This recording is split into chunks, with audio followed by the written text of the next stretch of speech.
사랑의 개념을 여러 가지 대상에 적용하는데 반대하지 않으면서도 다른 사람을 사랑하는 것은 덕이지만 자기 자신을 사랑하는 것은 죄라는 신념이 널리 퍼져 있다.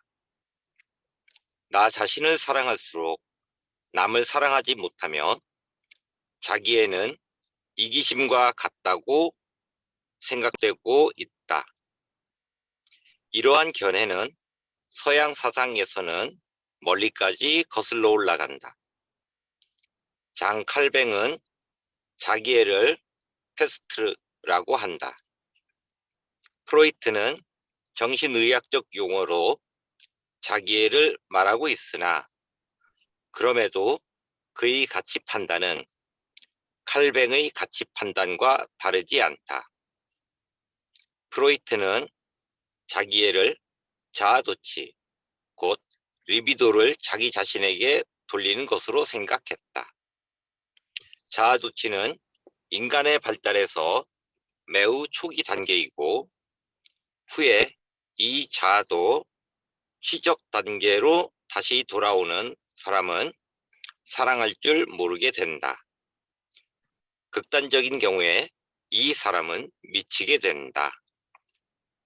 프로이트는 사랑을 리비도의 나타남이라고 보고 리비도는 다른 사람을 향하거나 또는 자기 자신을 향한다고 가정한다. 이와 같이 사랑과 자기애는 한쪽이 많을수록 다른 쪽이 줄어든다는 의미에서 상호 배타적이다. 자기애가 나쁘다면 비이기적인 것은 덕이 될 수밖에 없다. 자기에 대해서 우리가 일반적으로 가지고 있는 선입견들이 사람마다 각각 다르겠죠.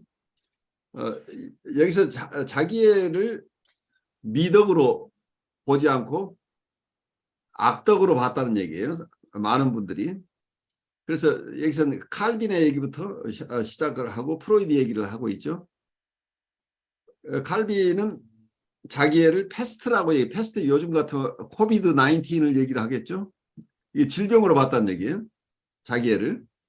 프로이드도 자기애를 리비도를 자기에게로 돌린 것이다 라고 얘기하고 있어요. 프로이드 개념 속에는 1차적 자기애와 2차적인 자기애라는 개념이 있습니다. 우리가 처음 태어날 때 자기와 대상을 구별하지 못한 상태에서 모든 리비도가 그 사랑의 에너지가 모든 성애가 여러 가지로 표현할 수 있겠죠. 프로이드의 원래 개념으로 의하면 리비도는 섹슈얼 에너지를 얘기해요. 그런데 조금 더 순화시켜서 사랑의 에너지라고 한다면 이 사랑의 에너지가 전부 자기 셀프를 향한다고 하는데 자기를 향한다고 하는 것 자체가 조금 애매해요. 프로이드 이론 속에. 프로이드는 1차적 자기에서 이 당시의 셀프는 아직은 자기와 대상이 구별되지 않은 상태를 상정을 해요.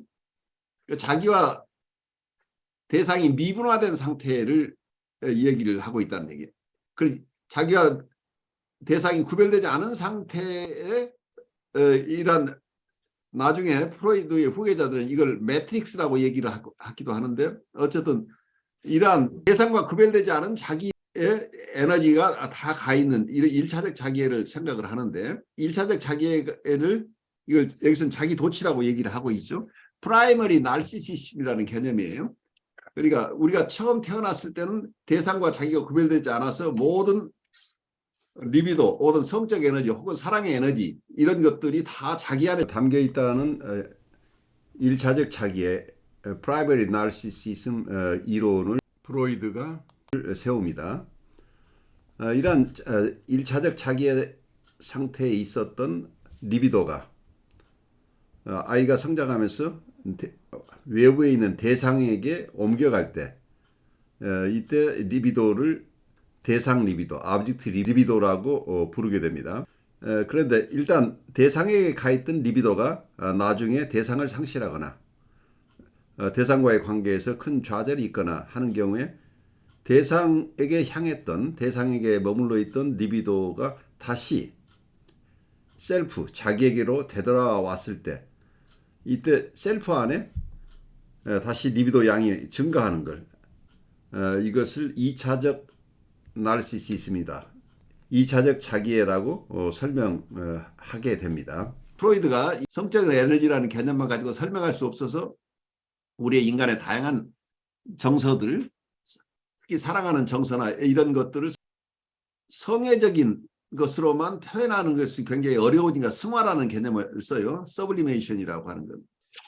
그 승화라는 개념을 통해서 단순히 남녀 간의 성적 관계를 통한 만족만이 아니고 우정도 있을 수 있고 그리고 예술에 대한 사랑도 있을 수 있고 그 대상도 다르고 그리고 목적 자체도 성적인 결합만을 얘기하는 것은 아니다. 이렇게 본능 이론을 가지고 설명하는데 어려움이 있어서 여러 다른 개념을 통해서 설명하려고 하지만 원초적으로는 성적 에너지라고 봤어요. 그 성적 에너지가 다른 모습으로 변모돼서 목적과 대상을 바꾸어서 이러한 만족을 얻으려고 하는 것이지만 프로이드의 이론 자체가 사실은 난해해요. 왜냐하면 자기를 사랑한다는 개념 자체가 자기와 대상이 구별되지 않은 상태를 얘기를 한다고 한다면 아주 초기 상태는 자기 셀프러브라고 할 수 없지 않느냐, 자기를 사랑한다고 할 수 없지 않느냐, 이제 이런 개념적인 문제가 있는데 어떤 문헌에서 보면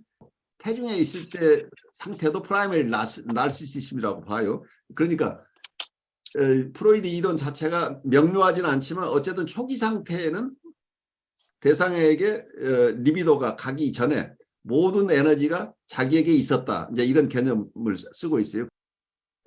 그런 상태에 있었는데 나중에 자기와 분리된 대상에게 자기 셀프에게 가 있던 리비도가 가게 된다. 이렇게 봐요.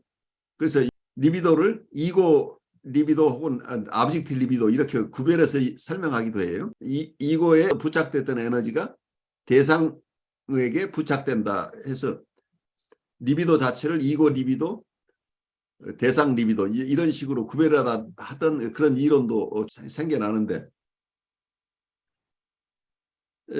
어쨌든 이 대상에 대한 사랑 자체는 자기에게 가 있던 리비도가 대상으로 간다는 이런 개념을 가지고 있으니까 대상을 사랑하게 되면 대상에게 리비도가 가게 되면 자기에게 가 있던 리비도는 사라진다고 보는 거죠.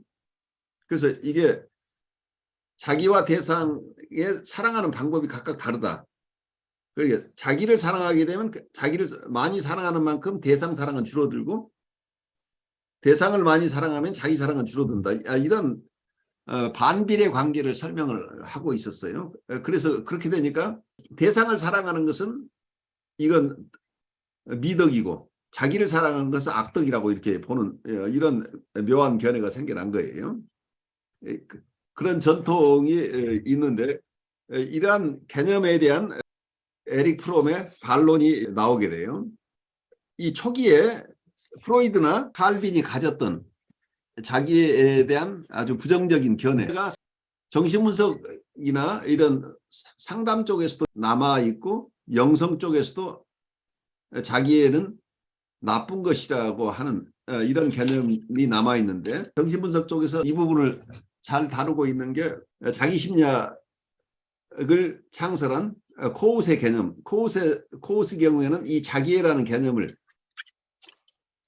건강한 자기애라는 개념, 그러니까 병리적인 자기애와 구별되는 건강한 자기애를 설명하고 있어요. 그래서 자기애의 발달이 굉장히 인간 발달 과정이 굉장히 중요하다. 그래서 나르시시즘을 건강한 나르시시즘과 병리적인 나르시시즘으로 구별해서 나르시시즘이라는 이름 속에 있었던 건강한 자기사랑과 병리적인 자기사랑을 구별해내면서 자기심리학이 발달하게 되는데 이러한 자기심리학이 발달하게 된 배경 속에는 프로이드의 자기애에 대한 부정적인 병리적인 자기애만을 자기애로 봤던 부분이 그 바탕에 깔려 있는 거죠. 프로이드가 부정적으로만 봤던 자기애라는 개념을 건강한 자기애와 부정적인 자기애, 병리적인 자기애로 구별해서 이 자기애가 우리의 인간 발달 혹은 인성 발달에 굉장히 중요하다. 그래서 건강한 자기의 발달을 도와주는 임상적인 기법을 개발한 게 코우스의 자기 심리학이라고 보여요. 그래서 우선 정신분석가들 사이에도 프로이드의 견해와 여기서 여러 학자들이 있지만 코우스의 견해가 이렇게 대비되고 지금 프로이드의 견해와 에릭 프롬의 견해가 다르죠. 그래서 에릭 프롬의 얘기를 여기서 보고 있는데 그 밖에도 프로이드의 개념과 같은 식으로 보지 않고 있는 학자들이 많이 있겠죠. 그래서 우선은 서양 사람들이 가졌던 이 개념이 부정적인 자기의 개념으로부터 건강한 자기 개념이 발달돼 나오는 과정으로 이렇게 여러분들이 요약해서 설명을 드렸는데요.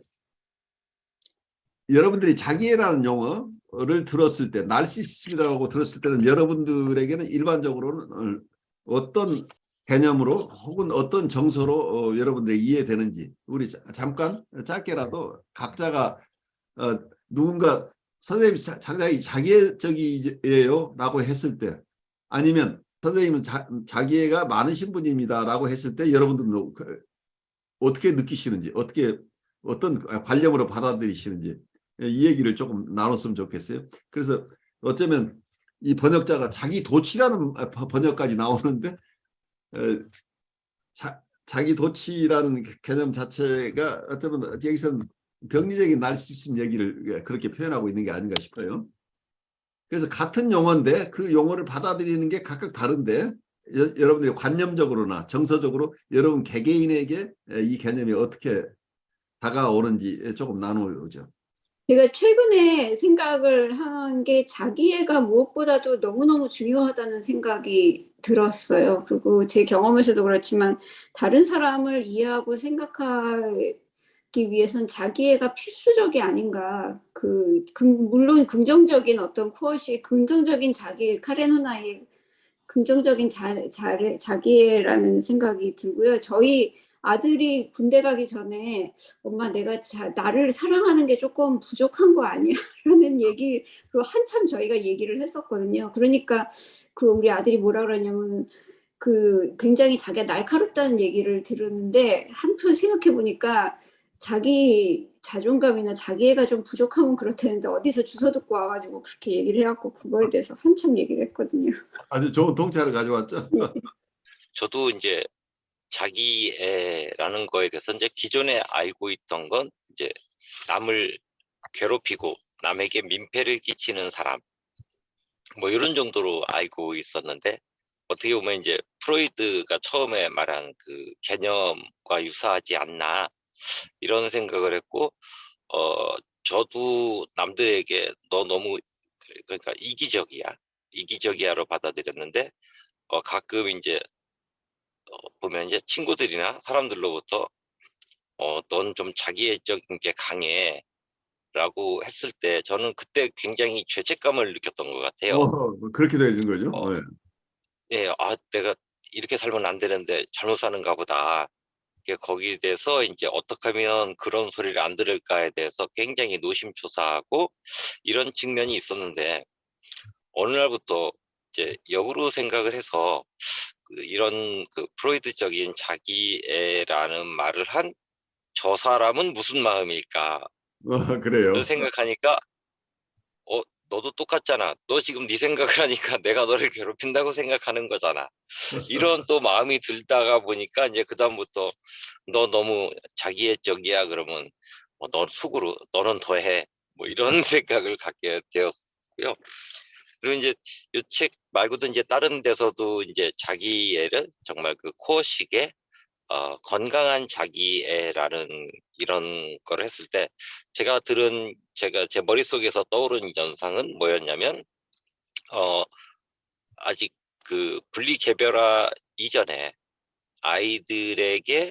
어린아이들에게 충분히 자기애적 그러니까 자기 주변 환경이 대상이 혹은 마더링 피규어가 충분하게 아이의 이기적이고 배타적인 거를 만족시켜 주었다면 아이는 그 만족의 그 용량을 이미 다 채워서 그 다음부터 그 사랑할 수 있거나 혹은 애착을 갖거나 어떤 그런 그 굉장히 친밀한 그런 그 자기 리비도적인 요소를 자기 주변으로 서서히 확장해 나갈 수 있을 거다. 그래서 성인이 되어서도 그런 그 나르시시스트적인 요소가 보이는, 그러니까 여기서 말하는 나르시시스트는 이제 배타적이고 남에게 민폐를 끼치고 하는 건데, 이제 이런 분들은 그렇다면 어렸을 적 시절에 그 만족을 받았어야 되는데 그 만족을 박탈당한 요소가 작동을 해서 다른 사람들이 보기에는 이게 프로이드가 설명한 어떤 그런 고전적인 자기애적인 상태로 보이는 게 아닐까. 본인은 그게 최선을 다한 그 남을 배려한 모습이라고 본인은 생각할 수 있겠는데 남들이나 사회에서 봤을 때는 전혀 그렇지 못한 뭐 이런 거 아닐까. 이렇게 생각이 좀 정리되고 있는 것 같습니다. 좋아요. 맞는 그러니까 말일까요? 아주 중요한 포인트인데, 이 러브하고 헤이트, 사랑과 미움이 항상 같이 있는데, 어떤 면에서는 자기를 사랑한다고 하고 있는데 사실은 자기를 미워하는 사람일 가능성이 높은데, 그 얘기는 프롬이 조금 더 천천히 설명을 해 나갈 거예요. 그래서 나르시시즘이라고 하는 거가 병리적인 상태에 가게 되면 그분들은 자기를 너무 사랑해서 문제가 된 게 아니고 자기한테 미움만 가득 차서 그게 문제가 된 사람들인 경우가 대부분이에요. 그래서 자기를 사랑하는 마음이 아니고 자기를 미워하는 마음으로 가득 차 있는데, 외관상으로 봐서는 자기를 무척 사랑하는 것처럼 외부 대상에 관심이 없고 자기 안에 빠져 있다고 하니까 아까 자기 도취적이라고 생각을 하는데 사실은 자기 안에 분노 덩어리를 끌어안고 있는 이런 형국이라고 보는 게 현대 정신분석에서 보는 아주 심각한 병리적인 사람들의 입장이에요. 그걸 사랑의 언어로 이렇게 설명하려고 했던 게 무리라고 봐요. 프로이드가 봤던 너무 단순한 견해, 리비도를 자연과학적으로 생각을 한 거죠. 어떤 심리적인 현상을 너무 심플하게 이 에너지가 여기 있다가 저쪽으로 옮겨간다, 이제 이런 것으로 생각을 했는데, 그 단순함이 많은 오해를 불러일으켰지 않나 싶어요. 그래서 지금도 많은 분들이 자기애라는 게 자기애라고 우리말로 표현할 때 이걸 자기도취라고 번역하는 게 이게 병리적인 나르시즘 얘기인데, 자기애를 셀프 이스팀, 자기 존중감이나 자신감을 가지고 있는 것도 어떤 건강한 프라이드죠. 나르시시즘이란 말이 어떤 영성 쪽에서는 프라이드라는 말하고 이렇게 맞물려 돌아가요. 영성 쪽에서 가장 큰 죄악 중에 하나가 프라이드라고 생각을, 이게 자만심이라는 얘기인데, 프라이드 자체가 이것도 똑같아요. 건강한 프라이드를 우리가 가져야 된다니. 건강한 프라이드가 결국은 건강한 자기예요. 그러니까 자기에 대한 자신감이 없어. 자기 스스로 자랑스럽지 않은 사람은 자기가 자랑스럽지 않은 이러한 상태로 다른 사람을 사랑할 수 없다는 얘기예요. 자기가 자기 스스로 자랑스러운 것이 많이 있다고 느끼는 사람. 그래, 자기 안에 자기 스스로를 사랑하는 능력이 있는 사람만이 다른 사람을 사랑할 수 있는데, 비현실적인 프라이드 혹은 병리적인 프라이드로 자만감으로 가득 차 있는 건, 자기의 전능감에 빠져 있는 이런 상태의 프라이드는 어떤 면에서는 종교적으로는 죄악의 형태로 보는 거죠. 어쩌면 가장 큰 죄악이 이 프라이드라고 보는데, 이 프라이드는 자기를 우상으로 생각하는 이런 상황이 되니까 자기를 우상으로 숭배하는 이런 상황까지 갈 수 있기 때문에 이 프라이드가 굉장히 조심해야 될 거다라고 하고 있는데, 항상 우리가 언어로 뭘 표현할 때 우리가 조심스러운 것은 이 프라이드라는 말이 결국은 양면이 있다는 거예요. 건강한 프라이드가 있어야 사랑을 할 수 있는데, 이게 그 프라이드가 진정한 의미에서 프라이드가 아니고 사이비 프라이드라고 할까요? 병리적인 프라이드일 때 이게 자만이라는 얘기죠. 건강한 자긍심을 가지고 있어야 사람들하고 관계가 일어나죠. 자기 자긍심이 없는 사람이 어떻게 다른 사람들을 배려하고 사랑할 수 있겠어요. 그래서 우리가 언어에 속지 말고 항상 여기서 자기 사랑에다 자기에다 혹은 프라이드다, 자신감이다, 자신감이나 혹은 자만인가 이런 용어들이 구체적으로 표현하려고 하는 것이 어떤 상태의 마음인가 이거를 조금 자세히 들여다봐야 돼. 그 용어만 가지고 이분이 프라이드가 많은 사람이라고 할 때 그 프라이드가 건강한 프라이드인지 병리적인 프라이드인지 우리가 잘 알 수 없어요. 그리고 나르시시즘이라고 했을 때도 어느 분이 그 나르시시즘 얘기를 했을 때 병리적인 나르시시즘에 대한 얘기를 하고 있는지 나를 아주 칭찬하고 있는 건지 이것도 구별을 하기가 어렵다는 얘기예요.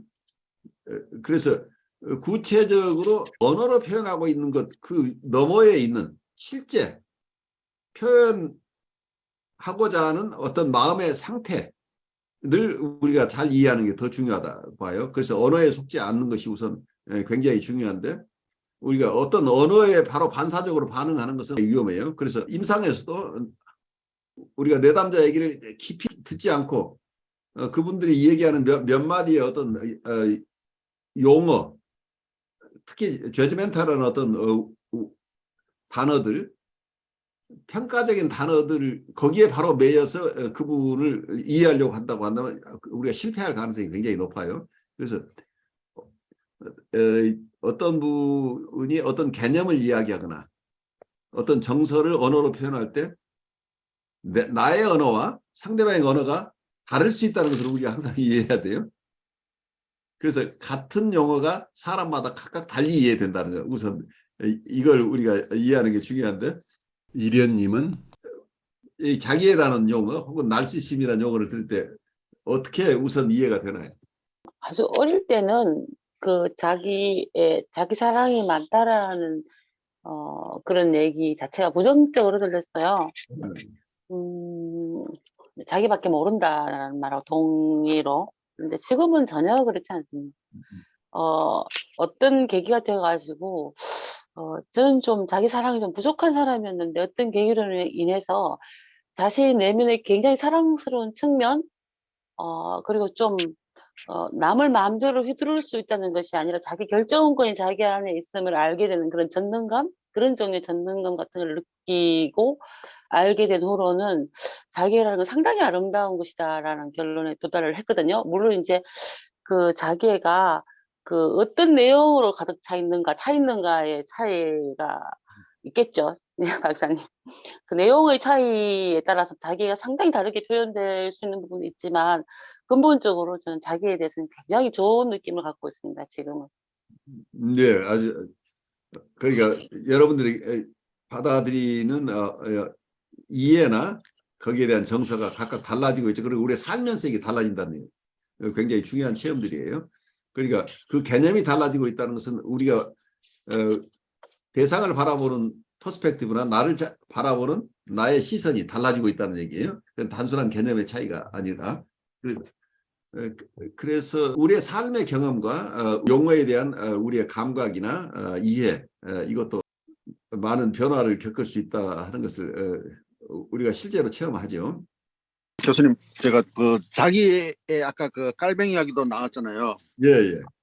근데 그거 이제 깔뱅이 입장에서는 그 당시만 해도 자기에 대한 정확한 지식이 없었다고 생각되거든요. 네. 그래가지고 성경에서 이제 뭐 예수님께서 자기를 부인하고 자기 십자가를 짊어지라 이렇게 하는 말씀이 있으니까 거기서 자기를 부인한다는 그런 입장 때문에 지금도 많은 크리스찬들이 생각하는 게 자기애라든지 자아라든지 이런 것들이 죄를 짓는 죄의 원천이고 불필요한 것이고 뭐 이런 쪽으로 생각하는 것 같아요. 그래서 지금도 가지고 있는 거죠. 예, 그래서 그런 것 때문에 사실 이제 교회에서 내 이웃을 내 몸과 같이 사랑하라 여기에 대해서 뭐랄까요, 좀 더 적절하게 해석하는 게 찾아보기가 쉽지가 않습니다. 이게 문제는. 그만큼 실상 아직까지도 자기애라는 것에 대해서 그 부정적인 시각들이 전반적으로 다 있다고 봐지고요. 그다음에 이런 것들이 어떻게 보면은 그 죄책감이라든지 뭐 교회에서 많이 말하는 게 죄사함에 대한 이야기를 많이 이야기하잖아요. 그러다 보니까 죄 사함에 대한 뭐 은혜, 그레이스에 대한 것들은 이야기하면서 원래부터 주어져 있는 그레이스라는 게 사실은 그 자기애라는 것도 적절한 자기애, 건강한 자기애는 은혜라고 생각할 수 있는 건데 그렇죠. 그런 그게 어떤 면에서 굉장히 큰 선물이죠. 그 자체가. 근데 그거를 아무것도 아닌 것처럼 버려야 되는 것처럼 이렇게 하는 바람에 사실은 어떻게 보면은 출발점이 거기에서 나가서 대상과의 좋은 관계를 이룰 수 있는 건데 그러다 보니까 결국은 올바른 건강한 관계 형성하는 것이 아니라 상당히 종속적이고 의존적이고 지나치게 병리적이고 아니면은 공생적인 그런 관계들 그러다 보니까 자기가 잘못되다 보니까 우상에 대한 그런 것들이 너무 쉽게 그 우상 섬기는 것과 같은 현상들이 쉽게 일어난다고 그렇게 봐집니다. 그래서 상당히 중요한 문제인데 너무 소홀히 다루고 있지 않나 이제 이런 생각이 듭니다. 아주 중요한 통찰을 주셨어요. 그러니까 이게 마치 자기애라고 하는 것, 셀프러브 자체를 죄악시하다 보면 셀프러브 자체를 비워내는 작업이 일어나 버리면 자기가 텅 비어버리니까 우리는 어딘가에 힘이 센 어떤 것에 의존할 수밖에 없게 되잖아요.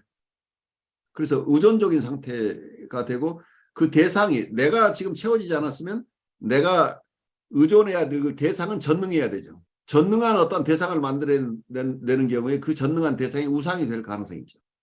그러니까 자기를 병리적으로 우상화할까에 대한 두려움 때문에 그러니까 병리적인 자기애가 생겨날까 봐 건강한 자기애까지 다 없애버리는 아이를 잘 씻기고 나서 아이는 이게 밖으로 꺼내고 물은 버려야 되는데 아이하고 물을 다 함께 버려버리는 이런 상황이 일어난 거죠. 그러니까 건강한 자기애가 있어야 그로부터 출발이 되는데 이 가장 파운데이션이 셀프 자체가 설 자리가 없어지는 거죠. 셀프 이스팀이 없는 거예요. 그러니까 건강한 나르시즘이 없다는 것은 자기로서의 존재 가치가 세상에 없는 거잖아요. 믿고 파운데이션 기초가 없는 거죠. 그러니까 셀프 이스팀이 없다는 건 나라는 존재 자체가 무의미한 거라는 얘기죠. 자기를 사랑할 수 있는 힘이 없다고 하는 것은 자기는 무가치한 존재니까 자기의 구원은 밖에서밖에 구할 수 없죠. 자기 스스로는 어떤 것도 할 수 없는 무능한 존재로서 자기는 남아있는 상태에서 구원을 받아야 된다는 이런 상황이 되니까 결국은 어떻게 돼요? 의존적인 관계 속에서 외부에서 주어지는 은총만에 의해서 내가 구제받을 수 있는 쪽으로 가게 되는 거죠. 그러면 여기서는 자기 나름대로 스스로 애쓰는 영역이 사라져 버리잖아요. 자기 셀프 이스팀이나 자기 나르시시즘 자체가 죄스러운 것이라고 한다면 자기 안에 좋은 것은 하나도 없다가 돼버리죠. 그러니까 우리는 처음부터 죄스러운 것만 가지고 태어났느냐 아니면 우리가 죄성도 가지고 있지만 우리에게 귀한 것이 이미 선물로 주어진 것이냐 하는 이러한 어떤 견해 차이가 여기에서 숨어 있을 수 있겠죠. 어쨌든 이 얘기는 여러분 모두에게 중요한 질문을 던질 거예요.